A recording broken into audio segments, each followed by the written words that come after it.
Coming to you from Beaumont, this is your house call.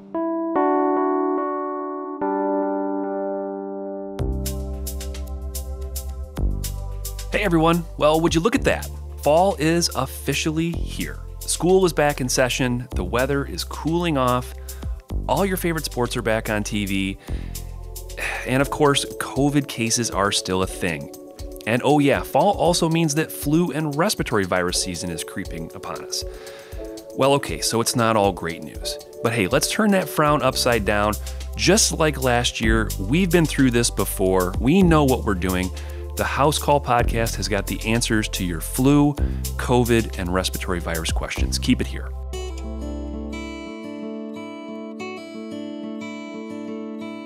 Hello and welcome to the Beaumont HouseCall podcast. I'm Dr. Nick Gilpin, and my goal is to help you and your family live a smarter, healthier life. Today's conversation is all about the upcoming flu season, always a hot topic this time of year.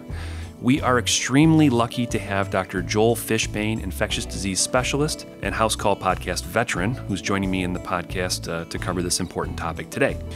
We will cover the following topics, such as why it's important to get the flu shot this year, when is the right time to get vaccinated, and how should we be timing our flu shots and COVID vaccines or booster shots this year. So lots to cover. Let's not waste any time. Let's get right to it. Welcome, Joel. Thank you very much, and glad to be here again. Yeah. So Joel, let's jump in. For starters, tell me a little bit about this year's flu vaccine, and has it changed or how has it changed compared to last year's version? Well, as you know, every year they do a big push about a year in advance using the Southern Hemisphere episodes of flu to try to predict our flu season. They have to start early. They always start early, and they've made some small changes, not in the big designation of the virus like H1N1, H3N2, but the small changes to better reflect and better cover. So, you know, they make the changes they can, and they've been small, but they've done it. They do what they need to do. Correct. And just to put a finer point on that, yes, they did make some very slight modifications this year. Probably wasn't an easy task considering we really didn't have a lot of flu in the background last year. But nevertheless, they did assimilate this information. One change is that now they're only offering quadrivalent vaccines. In past years, you could have got a trivalent vaccine. This year, they're all quads. And again, slightly modified compared to last year. So I feel pretty good about that. Next question, who should get a flu shot this year? Everybody. You know, everybody. So, you know, what's really interesting in the last few years is for those that had egg allergies, we now have two companies that make an egg-free, based different mechanism of production so that the egg allergy people can go get a flu shot. So my point is everybody. And if you look at the history of flu shots, remember it started with adults, and then we found out, oh, kids going to school with their snotty, runny noses, they bring it home. Kids are out of school a long time with flu, lots of absentees. So now kids are added. So the more people get the flu shot, the better it is for everybody. You potentially decrease the number of cases of flu. And as you know, businesses have trouble with individuals who work for them being out sick with the flu, kids out of school. So the more people that get the flu shot, the better. And I think people are starting to hear that familiar refrain more and more because we're sort of applying that same logic to COVID. Right. Yeah. Right. One question, just to add on to that, there is some confusion, I think, around, should I get a high-dose flu shot? Should I get the regular dose flu shot? What say you? I think it'd be nice now to introduce sort of how we test results of flu vaccination. And as you know, they test antibody levels, which is a surrogate marker for protection. And so they've seen that they change the type of flu vaccine component to make sure you develop an antibody response to the predicted flu strain. The double dose is shown to have better immunity in older adults. Right. So it's safe, so you can do that. So for over 65, the recommendation is to give the higher dose, but if you can't get access to it, regular dose is fine. So, you want to make sure you have access to a vaccine, that you get your vaccine. Which one you get is probably irrelevant at this point. If you can get it, get it. And older adults should hopefully be able to find the double dose vaccine. Correct. And I think what you just said mirrors exactly what the CDC and what the Advisory Committee on Immunization Practices, the ACIP, sort of the gold standard, what they say about flu shots. We don't prefer one over another. Just get it. Any protection's better than no protection. But if you want to get in the weeds, if you're over 65, high dose is probably better for you. Right, but not everybody can get it. Not everybody can carry it. As you know, in our office, right, we were never able to get the higher dose. Now we do. But if it's not available and you have an opportunity, the best flu shot out there is the one you get. When is the best time for us to get these flu shots? Okay, so that's a good one. So, you know, it's a little bit vague in that I believe the recommendations are by the end of October. That's how I believe it's worded. But I actually like to get it as soon as it's available because you cannot predict when you might have a spike in flu cases. So if you wanted to be conservative and say, I know it lasts or predicted to last about 6 months, and so I want to wait till the end of October, you could find yourself, whether you're taking a trip, going on vacation, having family members over, you might find yourself in a position of being exposed to flu before a peak. So in my opinion, get it when you are available to get it, when it's available. I like that, but the recommendation, the verbiage really is by the end of October. Yeah, and getting it at that time, as you said, gives you that 6-month window of protection, approximately, right, which will carry you through, you know, statistically speaking, the end of the typical flu season. Last year, we pushed flu shots hard, right, because we were convinced that we were going to be living in this twindemic, right, that it was going to be flu and COVID living in the same house together, and it was going to be a complete disaster. As we now know, the flu really wasn't much of a thing last year. But based upon that, now I'm hearing some speculation that this flu season might be extra bad. You want to talk about that? Sure. So I think there's probably more theory at this point because we don't have any factual information. Right. But let's give a theoretical response. I think polio is a great example. Polio was eradicated, but when you used to give the kids the live polio vaccine, they would spread the vaccine strain and continue to immunize those around them. That has been removed. Now what we have is a circumstance where you don't have any vaccine shedding and you don't have any flu exposure from last year. So let's say in theory, you get the vaccine, you're protected, the flu season goes through, you get exposed to flu, you boost your own immunity. We didn't have that last year. So I believe the theory is, since we don't know exactly how long your innate immunity is from either vaccine or infection, there is the potential this year of having a bad flu season because we wore masks, we isolated, we shut down businesses, and there was no flu last year, essentially. Yeah. Now you have the potential for highly susceptible adults with small strain differences. It could be. I don't know how else they base their prediction on because I'm not a vaccinologist, nor am I a virologist, so they must have based it on something. I just think it's fair to say we're heading into a time of great uncertainty, not just for what the flu season is going to look like, which, you know, frankly, we don't have a great perspective on that. We can look at Australia. I mean, they're sort of our canary in a coal mine. Yep. We have looked at Australia, whose flu season typically runs around like May to October. They have not had a particularly bad flu season this year. I would argue that they're probably a little better at vaccinating their community than we are, but hey, that's just me. And we also have got COVID, and we don't know really where COVID is headed, right? So we could easily speculate that as weather cools off, people start to move indoors, we could see increases in cases. But again, that's all speculative. This has taught me, if nothing else, it's taught me to be humble and really try to avoid making any sweeping predictions about where we're headed. Right. Well, let's even talk about human behavior. So we've spent 18 months. The majority of people did a great job following the rules. We've lost businesses, shut down, closed up, and stayed home. Human behavior would suggest that if the data shows that our fourth peak is decreasing, that COVID vaccination rates are increasing, is it safer now to have 15 family members fly in for Thanksgiving dinner? Is it safer now to go back shopping with thousands of your newest best friends at the mall? Is it okay to have Christmas dinner with your extended family? So human behavior may end up dictating how not only COVID goes through the winter, but also how the flu season progresses. So I think we also have to figure out what is going to be the new human behavior after 18 months of this is ridiculous, I'm tired of being at home. So I think this next question is probably more applicable to your point about human behavior, probably more applicable to last year, but I'll ask it again anyway.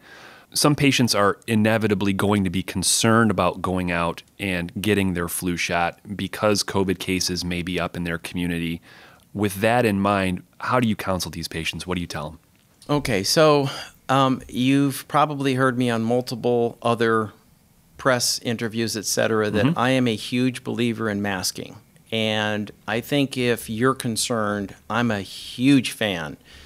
You can continue to mask. I don't particularly care about what other people's perception is of you with a mask, but masking has benefit. We've seen that. And yes. I think that has resulted in the complete lack of respiratory virus season last year. That was masking, that was staying at home, and that was not congregating. So if you're concerned, continue to wear your mask. You know, if you're concerned, try to avoid large crowds of people. Keep your 6 feet apart. Go get your flu shot. You know, two studies that I like to reference when we talk about masking. One was done, right here in Beaumont, that was sort of the seroprevalence study done early on in COVID that, granted, it was retrospective, it was more survey information, but what we found was those individuals who wore masks, particularly N95 masks, had lower seroprevalence, meaning they were less likely to get COVID by virtue of that. Pretty compelling data from that study on the use of masks and the low seroconversion rate among those that did. And then the more recent one that maybe you had a chance to take a look at was this huge study from Bangladesh that basically was an intervention where they went into these small tribes and they educated and they passed out masks. And they monitored over time prospectively. And sure enough, they found that in those areas where masking improved, and it didn't improve to 100%, but it improved significantly, they found substantially less COVID. Right. Excellent evidence that masks work. We can even look to our own flu season last year. I think a big part, just like you said, Joel, why we didn't see a lot of flu last year was because of masks. Right. Do you think masks are going to become sort of the norm for us as we head into respiratory season? Would I like it to be that way? Yes. I would love to see a system where in October the flag goes up, we're seeing respiratory viruses, including influenza, it's time to recommend masking. And I would love to see a mask season. And the more people voluntarily masking, then that would be wonderful. The people who have a little respiratory illness, masking. So if we could push for a masking season, just like many countries actually do, I think we would be better off. And not everybody has to, not everybody's going to want to. I get that, and I'm not recommending mandates or any policies. I'm just saying we as healthcare professionals and epidemiologists, I think the data is sufficient to really just push that and say we really recommend it. And just remember too, and you know this data, the masks do a better job keeping you from spreading it to somebody than really you picking it up. The small particles and some of the other issues with, protecting yourself versus protecting others. So if we could take a more humanistic approach, in other words, I have a cold, I'm going to go to work because I don't feel sick, I'm going to wear a mask and protect my healthcare workers. But we've all seen it. One person in the office gets sick, everybody in the office gets sick. I think we could reduce that significantly with just a masking season. Yeah, I like that. I think I'm with you. I'd like to see that. I think we as healthcare workers will obviously continue to wear our masks for the foreseeable future. I think we need to see substantially less COVID and respiratory virus transmission in our community and our hospitals before we'll, flip that switch back to off. Let's get clinical for just a bit here. So, common question, okay, we're heading into respiratory virus season. We've got flu. We've got RSV, which is respiratory syncytial virus. We've got COVID.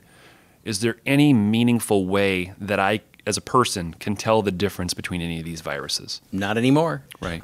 We used to say that clinically, but if your office didn't have a rapid flu test, we used to say, listen, if you meet 3 criteria, you had influenza, high fevers, cough, and your body hurts like heck. The truck ran you over. then we used to say you could start flu treatment, don't bother testing, you meet the quote-unquote CDC case definition. Right. I think all bets are off. Yes.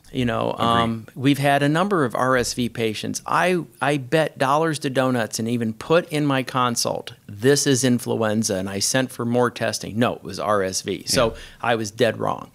So I think all bets are off. I think right now you cannot distinguish. I agree. I think you can with a test. With a test. And so then that begs the question, should we be encouraging people who get respiratory virus symptoms, fevers, coughs, colds, runny noses, to run out and get tested? Well, we're in a new world, and I think the better answer is yes. The simple answer is yes. Okay. Talk me through that. Okay, so I'm a clinician, so therefore I would say I'd like to know whether my patient needs Tamiflu.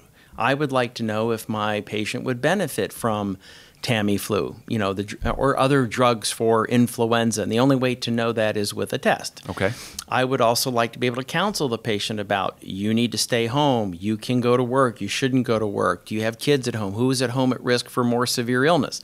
As a clinician, that information helps me. As an epidemiologist, I would say you have to know because you could pick up an outbreak of something sooner, like the RSV outbreak we're seeing. It makes everybody smarter when you start to pick up data and you say, my gosh, we're having RSV. Yeah. That helps.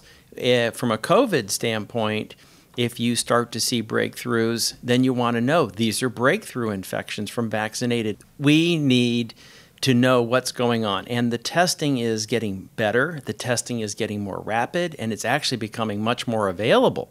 So since we're doing better with testing, I always believe in medicine as an infectious disease doctor, and I know you do the same thing.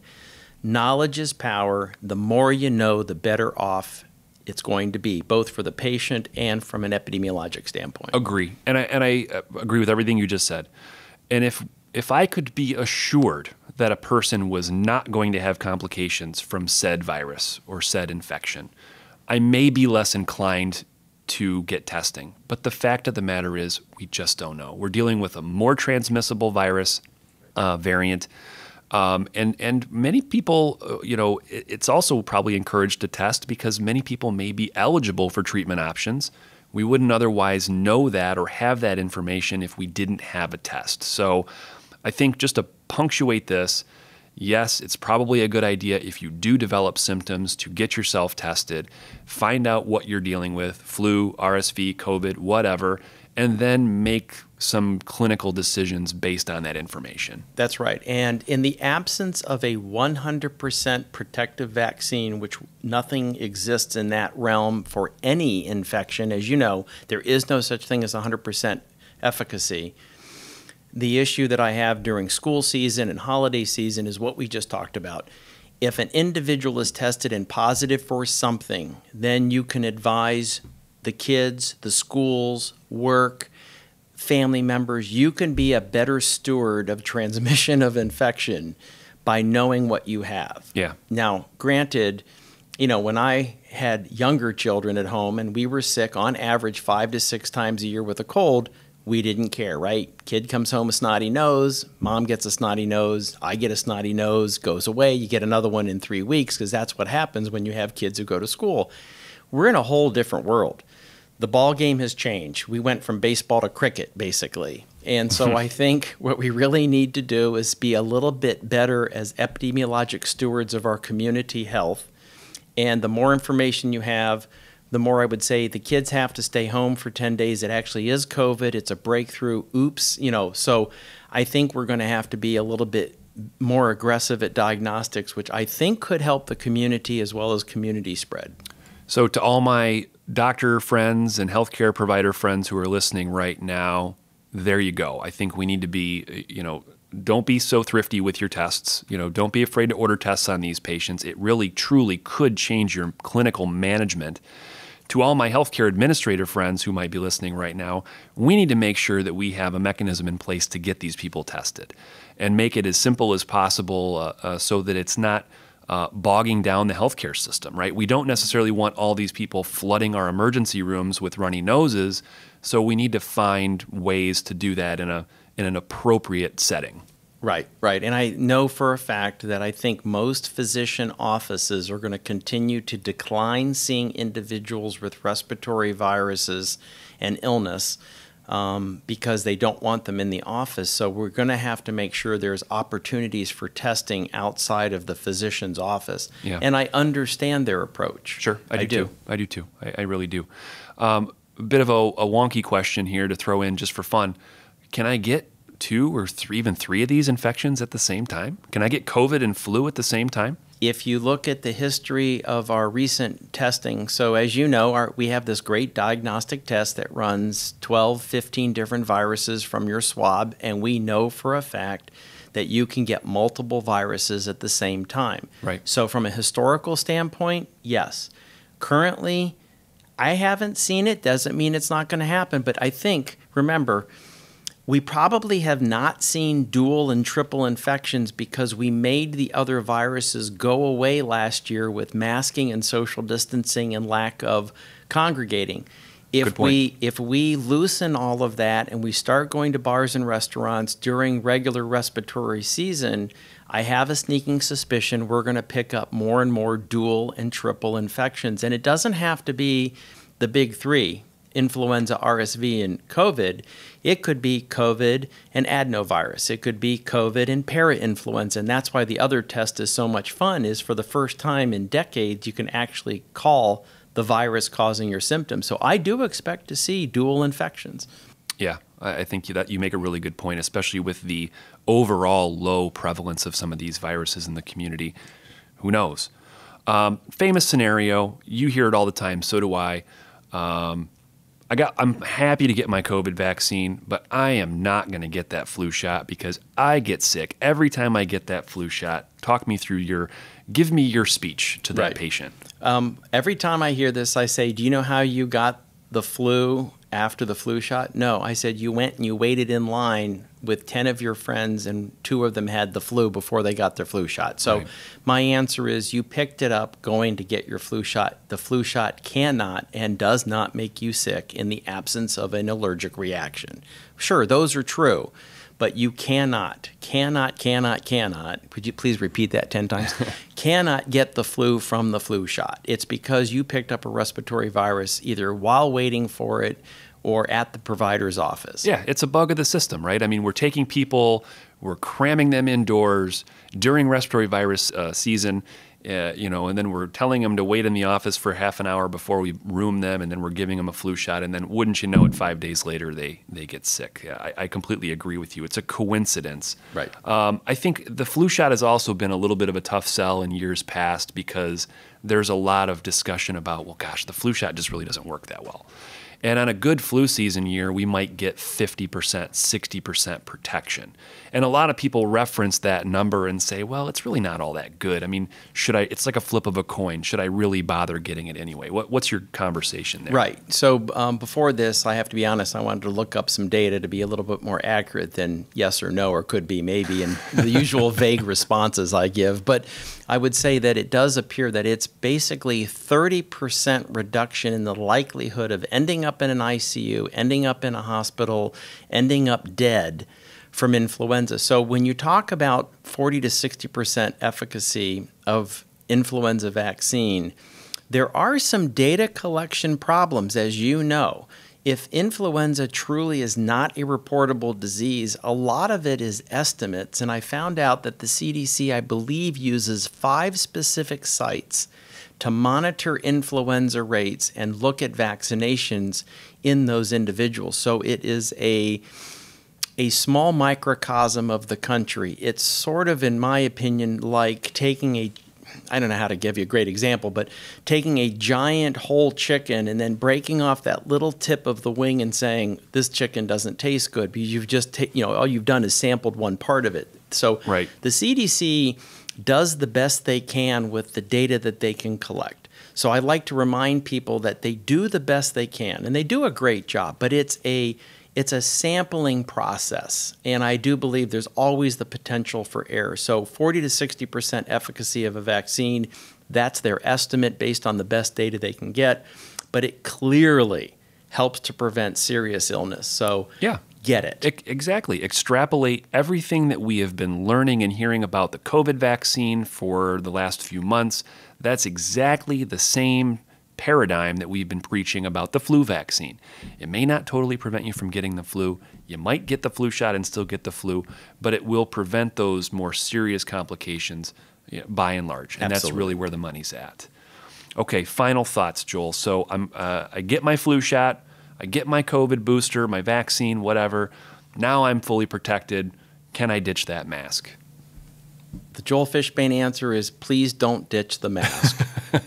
And the Nick Gilpin answer is keep all the public health stuff going strong. Right. Masking indoors in crowds, especially when there's a lot of COVID transmission in the community. Wash those hands, cover those coughs, stay home if you're sick. All that stuff we've been preaching, it still applies even after you get the vaccine. What we know, as you know, with COVID is if you're a breakthrough infection, you probably spread it for a shorter period of time. You definitely have less symptoms, and you're more likely to recover quickly and not need hospitalization, intubation, and supplemental oxygen.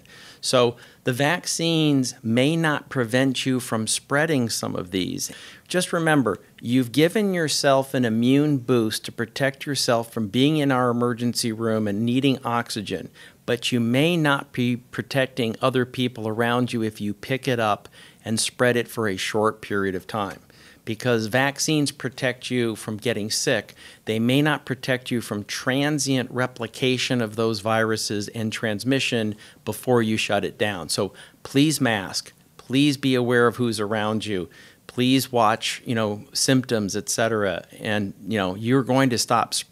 You may still spread it, but you still need to protect everybody with a mask. Well said. I'll leave it there. That's about all we have time for today. I want to thank my friend, Dr. Joel Fishbane, for his time and enthusiasm and energy on the podcast today. Well, you're very welcome, and thank you. It's good to be invited. And I want to know when Beaumont's going to pay for me to go to Australia to do the influenza study. So I'll be on my phone all day waiting for that invite. You got it. I also want to remind our listeners to check out beaumont.org/flu for all things related to flu. And likewise, you can also check out beaumont.org/coronavirus for all things COVID. We will continue to release more and more content relevant to influenza and COVID as the season progresses, so please stay tuned. I also want to remind you to send any questions or suggestions you might have to podcast@beaumont.org. And with that, I will leave you with today's healthy thought. With respiratory virus season just around the corner, let's all do our part to stop the spread of influenza and COVID-19. That means get your flu shot and your COVID shot if you haven't already. Wear a mask and social distance when you're in public. Practice good hand hygiene. Stay home when you're sick, and be sure to get tested if you develop any fever, cough, or other flu-like symptoms. Be safe.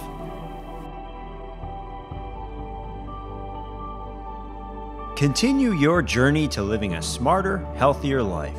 Visit beaumont.org/podcast to access information and resources related to today's podcast.